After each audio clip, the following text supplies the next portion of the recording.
വാവ്, നിങ്ങൾ എന്നെ വിളിച്ചപ്പോ ഞാൻ ഇത്രയും വലിയ സെറ്റപ്പ് ഒന്നും പ്രതീക്ഷിച്ചില്ല കേട്ടോ. അടിപൊളി, കൊള്ളാം. സാധാരണ നമ്മൾ ഈ ഓണത്തിന് എല്ലാരും സെറ്റ് സാരിയൊക്കെ കൊടുത്താണല്ലോ ഇരിക്കാറ്. ഇത് ഭയങ്കര കളർഫുൾ ആണല്ലോ. വെറൈറ്റിയാ, കൊള്ളാം. ഇതിപ്പോ എന്താണ് നമ്മൾ സംസാരിക്കേണ്ടതെന്നുള്ളത് കാഷ്വലായിട്ട് സംസാരിച്ച് പോകാമല്ലോ അല്ലേ? ചോദ്യമുണ്ടോ? അപ്പൊ എന്നെ നല്ല രീതിയിൽ പോകാൻ അനുവദിക്കത്തില്ലല്ലേ? ഓണമല്ലേ? അപ്പൊ ആദ്യം നമ്മുടെ പ്രേക്ഷകർക്ക് ഓണാശംസകൾ പറയട്ടെ. അപ്പൊ ഞാൻ 3 പറയുമ്പോൾ എല്ലാവരും ഒന്നിച്ചൊരു ഓണാശംസ പറയാം. 1, 2, 3 ഓണാശംസകൾ. ശരി, അപ്പൊ നമുക്ക് പെട്ടെന്ന് കാര്യത്തിലേക്ക് കടക്കാം. നിങ്ങൾക്ക് ഒരുപാട് ചോദ്യങ്ങൾ ഉണ്ടാവും. അത് നിങ്ങൾ എന്ത് വേണമെങ്കിലും ചോദിച്ചോണം, അല്ലാതെ മടിയൊന്നും വിചാരിച്ചിരിക്കരുത്. അറിയാവുന്നതിന് മറുപടി തരും, അറിയാത്തതിന് നമ്മൾ അവിടെ വഴക്കൊന്നുമില്ല, പിരിഞ്ഞു പോവും. അപ്പൊ എന്തായാലും ഞാൻ ആദ്യം എൻ്റെ ഈ ഓണഫലം പ്രതീക്ഷിച്ചാണ് ഒരുപാട് ആളുകൾ ഇരിക്കുന്നത്. എന്ന് വെച്ചാൽ ഈ ഓണം മുതൽ അടുത്ത ഓണം വരെ എന്താണ് ശ്രദ്ധിക്കേണ്ടത് എന്നറിയാനാണ്. അപ്പം ഞാൻ ആദ്യം തുടങ്ങാം. ഇതിൽ മേടരാശിയിലാണ് തുടങ്ങുന്നത്. അലിൻ്റെ ഇല്ലേ മേടരാശി അല്ലേ? പിടിക്കേ. മേടരാശിയിൽ ജനിച്ച ആളുകൾ, പ്രത്യേകിച്ച് നിങ്ങളുടെ ഏറ്റവും വലിയ പ്രത്യേകത എന്താണെന്ന് വെച്ചാൽ നല്ലതുപോലെ നിങ്ങൾ സംസാരിക്കും. പക്ഷേ കഴിവതും കള്ളം പറയാതിരിക്കാൻ ഈ ഒരു വർഷം നോക്കിക്കോണം. നല്ലോണം പറയുമെങ്കിലും ചില കാര്യങ്ങളിൽ ഒരു കള്ളത്തരം കാണിക്കാൻ സാധ്യതയുണ്ട്. അത് ഈ വർഷം നിങ്ങളെ സംബന്ധിച്ച് അപകടമാണ്. അത് കുറയ്ക്കാൻ വേണ്ടി നോക്കുക. ചില വിഷയങ്ങളിൽ പെട്ടെന്ന് പ്രതികരിക്കുന്ന ഒരു സ്വഭാവരീതി ഉണ്ടാവും, എന്ത് കാര്യമാണെങ്കിലും. അത്തരം സ്വഭാവരീതികൾ കൊണ്ട് ചിലപ്പോൾ നമ്മളുടെ വളരെ അടുപ്പമുള്ള ആളുകൾ പോലും കുറച്ച് മാറിപ്പോകുന്നതിനൊക്കെ ഇടയായി തീരാനുള്ള സാധ്യതയുണ്ട്. അതുകൊണ്ട് പ്രതികരിക്കേണ്ട എന്നല്ല, പ്രതികരിക്കുന്ന കാര്യത്തിൽ വളരെ കരുതൽ പ്രവർത്തിക്കണം. ആരോടാണ് നമ്മൾ പറയുന്നത് എന്ന് ആലോചിച്ച് കഴിവതും പറയാൻ വേണ്ടി നോക്കിക്കോണം. ചേട്ടാ, ഇതൊക്കെ പറയുമ്പോഴേ എനിക്ക് ശരിക്കും ഒരു സങ്കടപ്പെടുത്തുന്ന ഒരു കാര്യമാണ് ഓർമ്മ തന്നെ.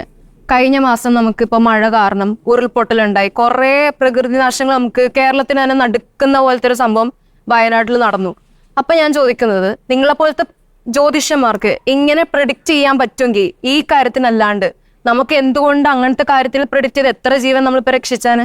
ശരിയാ, കൊറോണ, അതിന് മുന്നേ പ്രളയം.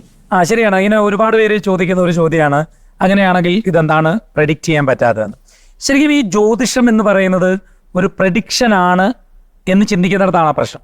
ശരിക്കും ജ്യോതിഷത്തിൽ എവിടെയും ജ്യോതിഷം പ്രഡിക്ഷൻ ആണെന്ന് പറയുന്നില്ല, പ്രോബബിലിറ്റീസ് ആണ്, സാധ്യതകളാണ് പറയുന്നത്. അതായത് മുൻകരുതലുകൾ എടുത്താൽ മാറ്റാൻ കഴിയുന്ന സാധ്യതകൾ. ഈ പണ്ട് നമ്മുടെ വിഷുവുമായി ബന്ധപ്പെട്ടിട്ട് വിഷുഫലം പറയുമ്പോൾ അതിൽ ഈ പ്രകൃതിയുടെ മാറ്റങ്ങളെ പറ്റിയൊക്കെ പറയുന്ന ഒരു സാധ്യത അതിലുണ്ടായിരുന്നു. പക്ഷെ നമുക്കറിയാലോ, ഇന്നത്തെ ഒരു കാലാവസ്ഥ, പണ്ട് കറക്റ്റ് വേനൽ എന്ന് പറഞ്ഞാൽ ആ സമയത്ത് വേനലായിരിക്കും. അത് നമ്മൾ തുലാവർഷം എന്ന് പറഞ്ഞാൽ ആ സമയത്ത് തുലാവർഷം ഉണ്ടാവും. മധ്യവേനൽ അവധി, നമ്മുടെ സ്കൂൾ അവധി തുടങ്ങുമ്പോൾ പണ്ടത്തെ കാലത്ത് നമുക്കറിയാം ആ സമയത്ത് കൃത്യമായി വേനൽക്കാലമായിരുന്നു. ഇന്ന് ഇപ്രാവശ്യം മെയ് മാസമൊക്കെ അതിഭയങ്കരമായിട്ടുള്ള മഴയായിരുന്നു. അപ്പോൾ ഈ പ്രകൃതിക്ക് തന്നെ മാറ്റങ്ങൾ ഉണ്ടായിട്ടുണ്ട്. അത് സ്വാഭാവികമായിട്ട് സംഭവിക്കുന്ന കാര്യം. പക്ഷെ ജ്യോതിഷം എന്ന് പറയുന്നത്, ജ്യോതിഷത്തിൽ എവിടെയും ജ്യോതിഷം ഒരു പ്രഡിക്ഷൻ ആണെന്ന് പറയുന്നില്ല. അത് പറയുന്നില്ലെന്ന് പറയാനൊരു കാരണമുണ്ട്. ഇപ്പം ജ്യോതിഷം പ്രഡിക്ഷൻ ആണെങ്കിൽ പിന്നെ പരിഹാരം എന്ന് പറയുന്ന കാര്യം അവിടെ ഇല്ലാണ്ടാവും, ക്ഷേത്രങ്ങൾ ഇല്ലാണ്ടാവും. എന്തുകൊണ്ടാണ്? നമ്മളിപ്പോൾ ഒരാളോട് നിങ്ങൾക്കിപ്പോൾ ഇന്ന ഒരു സമയമാണ്, ഈ സമയത്ത് നിങ്ങൾ സാമ്പത്തിക ഇടപാടുകൾ ശ്രദ്ധിക്കണം, സാമ്പത്തികമായി ചതിവ് വരും എന്ന് പറഞ്ഞാൽ അത് വരണം. അത് പ്രഡിക്ഷൻ ആണെങ്കിൽ വരണം. ആ സമയത്ത് അയാൾ എന്ത് മുൻകരുതലെടുത്താലും വരണം. ആ സമയത്ത് അയാൾ ഏത് അമ്പലത്തിൽ പോയി പ്രാർത്ഥിച്ചാലും വരണം. അപ്പോൾ ഈ പ്രഡിക്ഷൻ ആണെന്ന് പറഞ്ഞാൽ പിന്നെ പരിഹാരങ്ങൾക്ക് അവിടെ പ്രസക്തിയില്ല. ജ്യോതിഷത്തിൽ നമ്മൾ ഒരു കാര്യം മനസ്സിലാക്കിയിട്ട് അതിനെ തിരുത്താൻ വേണ്ടിയുള്ള മുൻകരുതലുകൾ നമ്മൾ എടുക്കണം എന്നാണ്. ഇപ്പോൾ ഓരോ ആളുകൾ, ഇപ്പോൾ ഞാൻ നേരത്തെ പറഞ്ഞ പോലെ സാമ്പത്തിക ഇടപാട് 12 വ്യാഴം സഞ്ചരിക്കുന്ന സമയം എന്ന് ജ്യോതിഷത്തിൽ പറയാറുണ്ട്. ആ സമയത്ത് സാമ്പത്തിക ഇടപാടുകൾ ശ്രദ്ധിക്കണം, ആവശ്യമില്ലാത്ത പണമിടപാടുകളിൽ പോകരുത്, ഇൻവെസ്റ്റ്മെന്റുകളിൽ നിങ്ങൾ ശ്രദ്ധിക്കണം. അത് പറയുന്ന ഒരു നല്ല കാര്യമല്ലേ? നിങ്ങൾക്ക് വിശ്വാസം ഉണ്ടെങ്കിൽ നിങ്ങൾ അത് ഫോളോ ചെയ്യുക, ഇല്ലെങ്കിൽ ഫോളോ ചെയ്യണ്ട. ഇത് പ്രഡിക്ഷൻ അല്ല.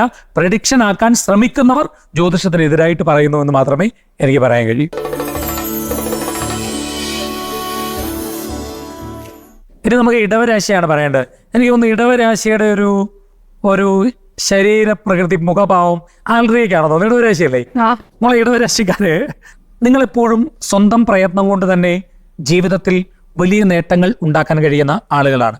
ഏത് കാര്യമാണെങ്കിലും അത് സ്വന്തമായിട്ട് പ്രയത്നിച്ച് വലിയ ഉയർച്ച ജീവിതത്തിൽ ഉണ്ടാവും. പക്ഷെ എന്താ അറിയോ, ചെറിയ കാര്യങ്ങളിൽ നമുക്ക് വലിയ പ്രാധാന്യമുണ്ട് എന്ന് തോന്നാത്ത കാര്യങ്ങളിൽ വല്ലാണ്ട് പതറിപ്പോകുന്ന സ്വഭാവം ഉണ്ടാകാം. ഈ വർഷം എന്താ ചെയ്യണ്ടേ?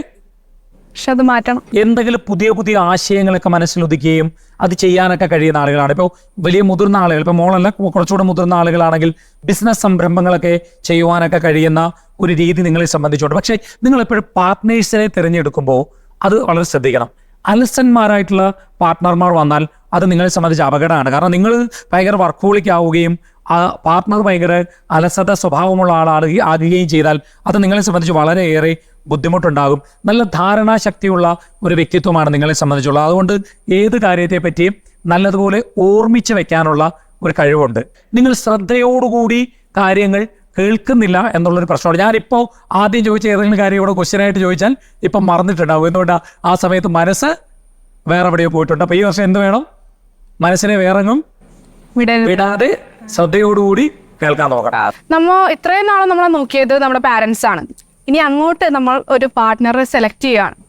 അപ്പോൾ ആ സെലക്ട് ചെയ്യുന്ന പാർട്ട്ണറിനെ നമ്മൾ ഒരു മൂന്നാമതൊരു പേഴ്സൺ ആയിട്ടുള്ള ജോത്സ്യം, ആ ജോത്സ്യന്റെ അടുത്തേക്കാണ് നമ്മൾ പോകുന്നത്. മിക്ക പാരൻസും അങ്ങനെയാണ്. എന്നിട്ട് പൊരുത്തം നോക്കിയാണ് ഒരു മാരേജ് ആയാലും എന്താ പറയുക എല്ലാ കാര്യങ്ങളും നമ്മൾ പൊരുത്തം നോക്കിയിട്ടാണ് തീരുമാനിക്കുന്നത്. അപ്പോൾ അതെന്തുകൊണ്ട്? നമ്മുടെ പാർട്ട്ണറിനെ നമ്മളല്ലേ സെലക്ട് ചെയ്യേണ്ടത്.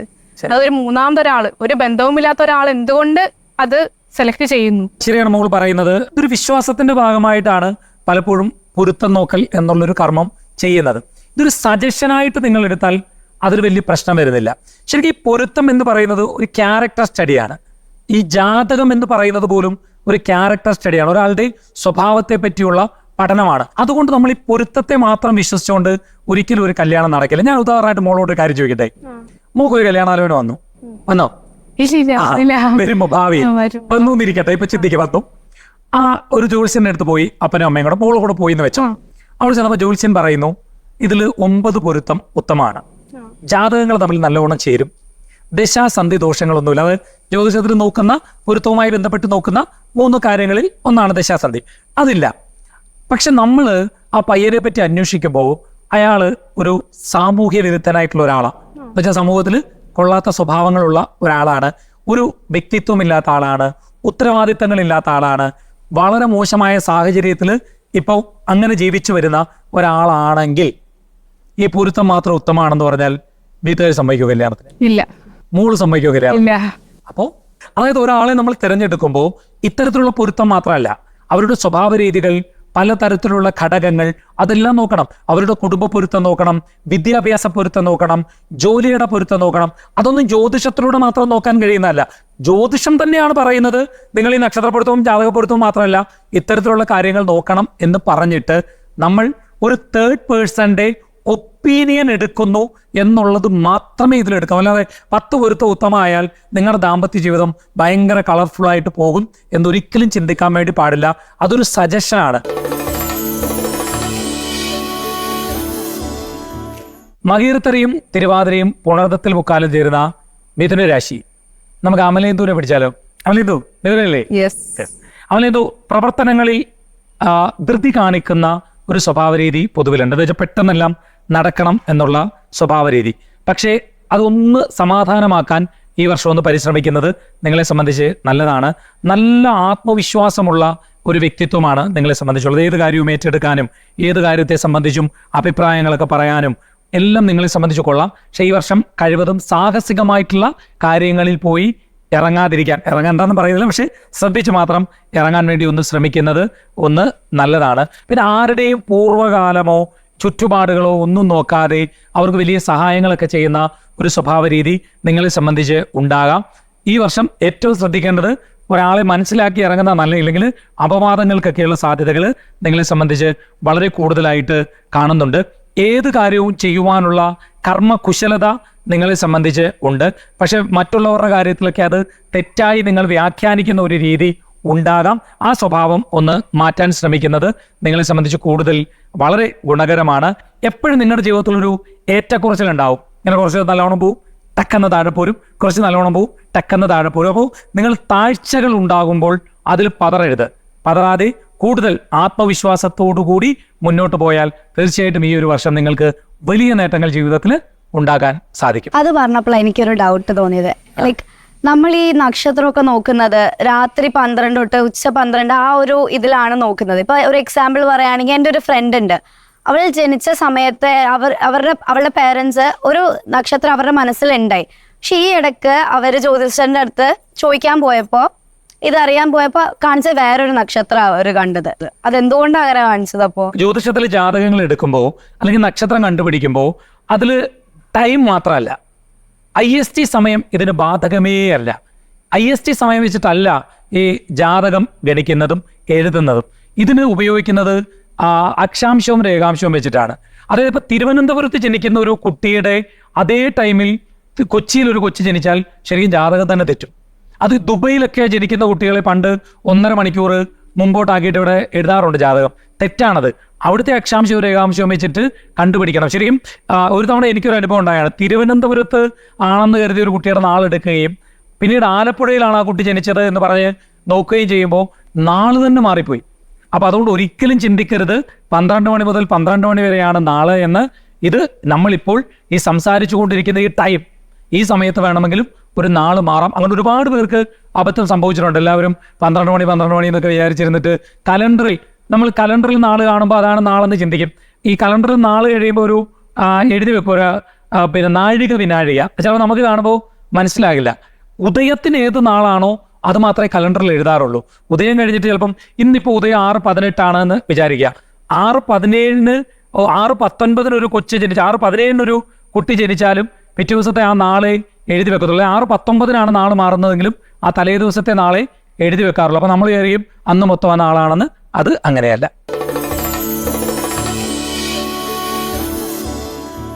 ഇനി നമുക്ക് കർക്കടക രാശിയിലേക്കാണ് പോകുന്നത് കേട്ടോ. അപ്പൊ കർക്കടക രാശിയിൽ ആരാണുള്ളത്? ഓക്കെ വരികെ നമ്മൾ കർക്കടക രാശിയിൽ നിങ്ങൾ ഏറ്റവും ഇപ്പം ഞാൻ മോളുടെ കാര്യമല്ല പറയുന്നത്, പൊതുവിൽ കർക്കിടക രാശിയിലുള്ളവർ ഈ വ്യാപാര വ്യവസായ മേഖലകളിലൊക്കെ നല്ലതുപോലെ ശോഭിക്കാൻ കഴിയുന്ന ഒരു ക്യാരക്ടർ ഉള്ള ആളുകളാണ്. ഏത് കാര്യങ്ങളാണെങ്കിലും അത് സീറോയിൽ നിന്ന് കെട്ടിപ്പടുത്തു കൊണ്ടുവരുവാനുള്ള നല്ല കഴിവ് നിങ്ങളെ സംബന്ധിച്ചുണ്ട്. പക്ഷേ ഇടയ്ക്കിടെ അലസത ബാധിക്കുന്ന ഒരു സ്വഭാവ രീതി ഉണ്ടെങ്കിൽ അത് വ്യാപാരത്തിൽ മാത്രമല്ല മോളുടെ കാര്യത്തിലാണെങ്കിലും പൊതുവിൽ അത്തരം സ്വഭാവ രീതികളൊന്ന് മാറ്റുന്നത് നല്ലതാണ്. ഈ പലപ്പോഴും പണം ചെലവഴിക്കുന്ന കാര്യത്തിൽ പിശുക്കൊക്കെ കാണിക്കുന്ന ഒരു സ്വഭാവ രീതി ഉണ്ടാകാം. ഒത്തിരി പിടിച്ച് വെച്ചിട്ട് ചെലവഴിക്കുന്ന ഒരു രീതി നിങ്ങളെ സംബന്ധിച്ചുണ്ടാകാം. പക്ഷേ എന്നാൽ വേറൊരു പ്രശ്നമുണ്ട്. ആഡംബര കാര്യമാണെങ്കിൽ അതിനുവേണ്ടി ചിലപ്പോൾ ഒറ്റയടിക്ക് കുറച്ച് പൈസ കൊണ്ട് ചെലവഴിച്ച് കളയും. നിങ്ങൾ ഈ വർഷം ഏറ്റവും കൂടുതൽ ശ്രദ്ധിക്കേണ്ടത് സാമ്പത്തികമായ ചെലവുകൾ കരുതലോടുകൂടി നിയന്ത്രിക്കാൻ ഈ ഒരു വർഷം നോക്കുന്നത് നിങ്ങളെ സംബന്ധിച്ച് നല്ലതാണ്. ഏത് കാര്യത്തെയാണെങ്കിലും അതിനെ യുക്തിപൂർവവും ധൈര്യപൂർവവും ഏറ്റെടുത്ത് വിജയത്തിൽ കൊണ്ടുവരുന്നതിന് സാധിക്കുന്ന ഒരു രീതി നിങ്ങളെ സംബന്ധിച്ചുണ്ട്. വിദ്യാർത്ഥികളായിട്ടുള്ള ആളുകൾ മോളുടെ കാര്യത്തിൽ കൂടി പഠന കാര്യങ്ങളിൽ കുറച്ചുകൂടി കരുതൽ ഈ ഒരു വർഷം പുലർത്താൻ നോക്കുന്നത് നിങ്ങളെ സംബന്ധിച്ച് കൂടുതൽ ഗുണകരമാണ്. ഞാനൊരു സംശയം ചോദിക്കട്ടെ? അപ്പോ ഇത് പൊതുവെ പെൺകുട്ടികൾക്ക് ഉണ്ടാവുന്ന ഒരു സംശയമാണ്. എന്റെ വീടിന്റെ അടുത്തൊരു ചേച്ചിയുണ്ട്. അപ്പോ പുള്ളിക്കാരി ഇപ്പൊ കുറച്ചു നാളായിട്ട് കല്യാണാലോചനകൾ വന്നുണ്ട്, പക്ഷെ അതങ്ങോട്ട് നടക്കുന്നില്ല. ഞങ്ങളെല്ലാവരും എനിക്ക് നന്നായിട്ട് അറിയുന്ന ചേച്ചി ആയതുകൊണ്ട് ഞങ്ങൾ പോയി ചോദിച്ചു, എന്ത് പറ്റി ചേച്ചി ഇങ്ങനെ നടക്കാത്ത എന്താണെന്ന്. പുള്ളിക്കാരി പറയുന്നത് അത്യാവശ്യം പ്രായമായി വരുന്നുണ്ട്, അപ്പൊ ചൊവ്വാദോഷത്തിന്റെ ചെറിയൊരു പ്രശ്നം ഉണ്ടെന്നാണ് പറയുന്നത്. അപ്പോ എന്റെ സംശയം എന്താന്ന് വെച്ചാല്, ഈ മോളിലിരിക്കുന്ന ചൊവ്വനെ അറിയില്ലല്ലോ ഈ കുട്ടിയുടെ കല്യാണം നടക്കുന്നില്ല, പ്രായം കൂടി ഒരാൾ നടത്തി കൊടുക്കണോ. അപ്പൊ സത്യത്തിൽ ഇങ്ങനെ ഒരു സംഭവം ഉണ്ടോ? അതൊരു വല്ലാത്ത പോളായി പോയല്ലോ മോളെ. അയ്യോ ഏതാണ്ട് ജീവിതം പോയി എന്ന് പറയുന്ന രീതിയിലാണ് പലരും ഇതിനെ കാണുന്നത്. ശരിക്കും അങ്ങനെ ഒരു കാര്യമല്ല ജ്യോതിഷത്തിൽ ഈ ചൊവ്വാദോഷത്തെ പറ്റി പറയുന്നത്. ഞാൻ നേരത്തെ പറഞ്ഞല്ലോ, ജ്യോതിഷം എന്ന് പറയുന്നത് ഒരു ക്യാരക്ടർ സ്റ്റഡി കൂടിയാണ്. അപ്പൊ ഇതിൽ പറയുന്ന ഒരു കാര്യം, ഒരു സ്ത്രീ ജാതകത്തിൽ 7-ലോ 8-ലോ, അതായത് നിങ്ങൾക്ക് ആ ലാംഗ്വേജ് പറയുമ്പോൾ എങ്ങനെ മനസ്സിലാവുമെന്ന് എനിക്കറിയില്ല, നമ്മൾ ജനിക്കുന്ന സമയത്തെ ആ ഒരു പർട്ടിക്കുലർ മൊമെന്റ് വെച്ചിട്ടാണ് നമ്മൾ ജാതകം എടുക്കാറുള്ളത്. അത് എടുക്കുമ്പോൾ ലഗ്നം എന്ന് പറയുന്ന ഒരു കാര്യം വരും. അത് ആ പോയിന്റ് അവിടെ മുതൽ 7ാമത്തെ രാശിയിലോ 8ാമത്തെ രാശിയിലോ ചൊവ്വ പെൺകുട്ടികളുടെ ജാതകത്തിൽ നിൽക്കുമ്പോഴാണ് അതിനെ ചൊവ്വാദോഷം എന്ന് പറയുന്നത്. ഈ ചൊവ്വാദോഷം 7-ലോ 8-ലോ ചൊവ്വ നിൽക്കുന്ന കുട്ടികളെ സംബന്ധിച്ച് അവർ കുറച്ച് ഈഗോയിസ്റ്റിക് ആയിരിക്കും, കുറച്ച് പെട്ടെന്ന് പ്രതികരിക്കുന്ന ഒരു സ്വഭാവം ഉണ്ടാകും. ഒരുപാട് ആടും അങ്ങ് പറയുന്നത് അങ്ങനെ കേട്ട് നിൽക്കുന്ന ഒരു ക്യാരക്ടർ ആകില്ല. അങ്ങനത്തെ ഒരു പ്രത്യേക സ്വഭാവം അവരെ സംബന്ധിച്ചുണ്ടാവും. അത് മോശമാണോ എന്ന് ചോദിച്ചാൽ മോശമല്ല, പക്ഷെ അവരുടെ ആ ഒരു സ്വഭാവ രീതിയിൽ നിന്ന് അവർക്ക് മാറാൻ കുറച്ച് ബുദ്ധിമുട്ടുണ്ടാവും. അപ്പൊ ജ്യോതിഷം പറയുന്നത് അവർക്ക് അങ്ങനെയുള്ള ക്യാരക്ടറുള്ള ഒരാൾക്ക് അതേപോലെ അതിനെ മാനേജ് ചെയ്യാൻ പറ്റുന്ന ഒരു സ്വഭാവ രീതിയുള്ള ഒരാളെ ഭർത്താവായിട്ട് വേണം എന്നുള്ളതാണ് ജ്യോതിഷം പറയുന്നത്. അപ്പൊ എന്താണ് ജ്യോതിഷം അതിന് കൊടുക്കുന്ന നിർദ്ദേശം? നിങ്ങൾ അങ്ങനെ കല്യാണം കഴിക്കുകയാണെങ്കിൽ നിങ്ങൾ പുരുഷ ജാതകത്തിന്റെ 7ാം ഭാവത്തിൽ പാപഗ്രഹം നിൽക്കുന്ന അല്ലെങ്കിൽ ചൊവ്വ നിൽക്കുന്ന ഒരാൾക്ക് ഇതിനെ മാനേജ് ചെയ്യാൻ പറ്റുന്ന ഒരു സ്വഭാവം ആയിരിക്കും ഉണ്ടാകുക. അപ്പൊ അതുകൊണ്ട് അത് തമ്മിൽ യോജിക്കണം എന്നുള്ളത് മാത്രമാണ്. അല്ലാതെ ഈ ചൊവ്വ, പാവം പിടിച്ച ചൊവ്വ ആരെയും കൊല്ലാനോ ഭർത്താവിനെ കൊല്ലാനോ ആരെയും നശിപ്പിക്കാനോ അമ്മായിയമ്മ മരുമകൾ പോരുണ്ടാക്കാനോ ശ്രമിക്കുന്ന ചൊവ്വയല്ല. ടെൻഷൻ അടിക്കേണ്ട കാര്യമില്ല. അടുത്തത് മകം, പൂരം, ഉത്രത്തിൽ കാലം ചേരുന്ന ചിങ്ങരാശിയാണ്. അതിലിവിടെ ഉള്ളത് എനിക്ക് തോന്നുന്നു അനാമിക അല്ലേ? ചിങ്ങരാശിയിൽ അനാമികയെ എല്ലാ കാര്യങ്ങളും ഭംഗിയോടുകൂടി ചെയ്തു കൊടുക്കുന്നതിന് ഉള്ളൊരു ചാരുത നിങ്ങളെ സംബന്ധിച്ച് ഉണ്ട്. പക്ഷേ അതൊക്കെ ചെയ്യുമ്പോഴും ഈ ചെറിയ ചെറിയ കാര്യങ്ങൾക്ക് പ്രാധാന്യം കൊടുക്കുന്നത് മൂലം ടൈം കളയുന്ന ഒരു പ്രവണതയുണ്ട്. അതുകൊണ്ട് അത്തരം ചിന്താഗതികൾ, സ്വഭാവ രീതികൾ ഒന്ന് മാറ്റണം. പ്രാധാന്യം കൊടുക്കരുതെന്നല്ല, നമ്മൾ സമയത്ത് ചെയ്തു കൊടുക്കേണ്ട കാര്യങ്ങൾ പലപ്പോഴും സമയത്ത് ചെയ്തു കൊടുക്കാൻ കഴിയാത്ത ഒരു സാഹചര്യം ഉണ്ടാവും. അത് മാറ്റാൻ ഈ വർഷം ഒന്ന് ശ്രമിക്കുന്നത് നല്ലതാണ്. മാത്രമല്ല, ബലം പ്രയോഗിച്ചൊരു കാര്യം നിങ്ങളെ കൊണ്ട് ചെയ്യിപ്പിക്കുക എന്നുള്ളത് സാധ്യമായിട്ടുള്ള ഒരു കാര്യമല്ല. അങ്ങനെ ചെയ്യിപ്പിക്കുമ്പോൾ പലപ്പോഴും നിങ്ങൾ ആ കാര്യം ചെയ്യാതെ മാറുന്ന ഒരു രീതിയുണ്ട്. പക്ഷെ സ്നേഹം കൊണ്ട് അങ്ങനെ ആരെങ്കിലും പറയുകയാണെങ്കിൽ കഴിവതും അത്തരം കാര്യങ്ങളിൽ ഒന്ന് ഇടപെടുന്നത് ഈ ഒരു വർഷം നിങ്ങളെ സംബന്ധിച്ച് ഏറ്റവും നല്ലതാണ്. ഞാൻ പണ്ട് ഒരു വീഡിയോ കണ്ടിട്ടുണ്ട്. അതായത് ഒരു കുട്ടി ഇങ്ങനെ പീരീഡ്സ് ആയിരിക്കുന്ന സമയത്ത് അമ്പലത്തിൽ പോയി. പിന്നെ അത് മാത്രമല്ല, നമ്മുടെ പൊതുവെ വീടുകളിൽ പറഞ്ഞു വരുന്നത് എന്താണെന്ന് വെച്ചാല് ഈ പീരീഡ്സ് ആവുമ്പോൾ അമ്പലത്തിൽ പോകരുത്, പൂജാമുറിയിൽ നിൽക്കരുത്, പുറത്ത് വരെ നിൽക്കരുത് എന്നൊക്കെ പറയാനും കേട്ടിട്ടുണ്ട്. പിന്നെ അതേപോലെ തന്നെ കോളേജിലായാലും ഫ്രണ്ട്സ് ഒക്കെ ഇങ്ങനെ ചോദിക്കും, എന്താ ഇങ്ങനെ പീരീഡ്സ് ആയിട്ട് പോകാൻ പറ്റാത്തത്, അങ്ങനെയൊക്കെ ചോദിക്കുന്നുണ്ട്. അതെന്താ അങ്ങനെ? അമ്പലം എന്ന് പറയുന്നത്, ഒരു ക്ഷേത്രം എന്ന് പറയുന്നത് പബ്ലിക് പ്രോപ്പർട്ടി ആണോ പ്രൈവറ്റ് പ്രോപ്പർട്ടി ആണോ? എന്താ നിങ്ങളുടെ അഭിപ്രായം? പബ്ലിക് പ്രോപ്പർട്ടി അല്ല. ക്ഷേത്രം എന്ന് പറയുന്നത് ഒരു പ്രൈവറ്റ് പ്രോപ്പർട്ടിയാണ്. ആരുടെ പ്രൈവറ്റ് പ്രോപ്പർട്ടി? വിശ്വാസികളുടെ പ്രൈവറ്റ് പ്രോപ്പർട്ടി. ക്ഷേത്രം എന്ന് പറയുന്നത് വിശ്വാസികൾക്ക് മാത്രമുള്ളതാണ്. വിശ്വാസമുള്ളവർ മാത്രം അവിടെ ചെന്നാൽ മതി. അത് പബ്ലിക് അല്ല. പബ്ലിക് പ്രോപ്പർട്ടിയിൽ ആർക്കും കയറി അവരുടെ ഇഷ്ടത്തിന് എന്ത് ചെയ്യാം. പക്ഷേ ഒരു പ്രൈവറ്റ് പ്രോപ്പർട്ടിയിൽ എപ്പോഴും അതിൻ്റെതായ ഒരു ക്രൈറ്റീരിയ ഉണ്ടാവും, അതിൻ്റെതായ ഒരു നിയമം ഉണ്ടാകും. ആ നിയമം പാലിക്കുന്നവർ അങ്ങോട്ട് ചെന്നാൽ മതി. ക്ഷേത്രത്തിലെ നിയമം പീരീഡ്സ് ഉള്ള സമയത്ത് അവിടെ കയറരുത് എന്നാണെങ്കിൽ നമ്മൾ ആ നിയമം പാലിക്കുന്നെങ്കിൽ മാത്രം നമ്മൾ അങ്ങോട്ട് ചെന്നാൽ മതി എന്നുള്ളതാണ്. എന്തുകൊണ്ടാണ് ഈ പീരീഡ്സിൽ അമ്പലത്തിൽ പോകരുത് എന്ന് പറയുന്നത് ഞാൻ മനസ്സിലാക്കുന്നത്. അതിനിപ്പോൾ പലതരത്തിലുള്ള വിവർത്തനങ്ങളും ഒക്കെ പലരും പറയുന്നുണ്ടാവും. പ്രത്യേകിച്ച് നിങ്ങളോട് ഇതൊക്കെ പറയുമ്പോൾ നിങ്ങൾ വിദ്യാഭ്യാസം വളരെ എഡ്യൂക്കേറ്റഡ് ആയിട്ടുള്ള കുട്ടികളാണ്, നിങ്ങൾക്കറിയാം പറയുന്നത് തെറ്റാണ്. പക്ഷെ ഞാൻ മനസ്സിലാക്കുന്ന ഒരു കാര്യം, പലപ്പോഴും നമുക്കറിയാലോ, പണ്ട് ക്ഷേത്രങ്ങളിൽ പോകണമെങ്കിൽ ഒരുപാട് യാത്രകളൊക്കെ ചെയ്ത് വനത്തിലൂടെയൊക്കെ പോകേണ്ടുന്ന ഒരു സാഹചര്യം ഉണ്ടായിരുന്നു. അപ്പോൾ ആ കാലത്ത് സ്ത്രീകളെ സംബന്ധിച്ച് ഈ സമയത്ത് ഒരുപാട് ആയാസകരമായ ജോലികൾ ചെയ്യരുത് എന്ന് അവരെ ബഹുമാനിക്കുന്ന, അവരുടെ ആർത്തവത്തെ ബഹുമാനിക്കുന്ന ഒരു പഴയ തലമുറ തീരുമാനിച്ചു വെച്ചിട്ടുണ്ടാവും. അതുകൊണ്ട് ആ സമയത്ത് ഇത്രയും ദൂരെ യാത്ര ചെയ്ത് അവരുടെ ആരോഗ്യപരമായി അവർ കൂടുതൽ ബുദ്ധിമുട്ടുണ്ടാക്കരുത് എന്ന് സ്ത്രീകളോടുള്ള, അല്ലെങ്കിൽ ആ പർട്ടിക്കുലർ ഏജിലുള്ള സ്ത്രീകളോടുള്ളൊരു ബഹുമാനം സൂക്ഷിച്ചൊരു കാര്യമായിട്ടാണ് ഞാനിതിനെ മനസ്സിലാക്കുന്നത്. അല്ലാതെ ആർത്തവമുള്ള സമയത്ത് സ്ത്രീകൾ മാറി നിൽക്കണം എന്ന് പറഞ്ഞാൽ, സ്ത്രീകൾ പൂജാരികളായിട്ടുള്ള ക്ഷേത്രങ്ങൾ നമുക്കിവിടെയുണ്ട്. മാത്രമല്ല, ആർത്തവത്തെയൊക്കെ ഭയങ്കര പണ്ടൊക്കെ, ഇപ്പം നിങ്ങൾക്ക് അറിവുണ്ടോ എന്ന് എനിക്കറിയില്ല, വലിയ തോതിൽ ആഘോഷിക്കപ്പെടുന്ന ഒരു കാലയളവൊക്കെ നമ്മുടെ ഇടയിൽ ഉണ്ടായിരുന്നു. പക്ഷേ ഈ സമയത്ത് ഇപ്പോൾ എനിക്ക് ആർത്തവത്തിന് അവധി കൊടുക്കുന്ന ഒരു രീതിയിലേക്കൊക്കെ ചർച്ചകൾ വരുന്നുണ്ട്. അപ്പോൾ ഇതിനെ ബഹുമാനിക്കുന്നത് കൊണ്ട് പറയുന്ന ഒരു കാര്യത്തെ തെറ്റായിട്ട് എടുക്കണ്ട. പിന്നെ ക്ഷേത്രത്തിൽ ഇത് ചെക്ക് ചെയ്യാൻ മെഷീൻ ഇല്ലാത്തത്തോളം അത് കയറിയിട്ട് ഞാൻ വലിയ സംഭവം ചെയ്തു എന്ന് പറയുന്നതിൽ അർത്ഥമില്ല.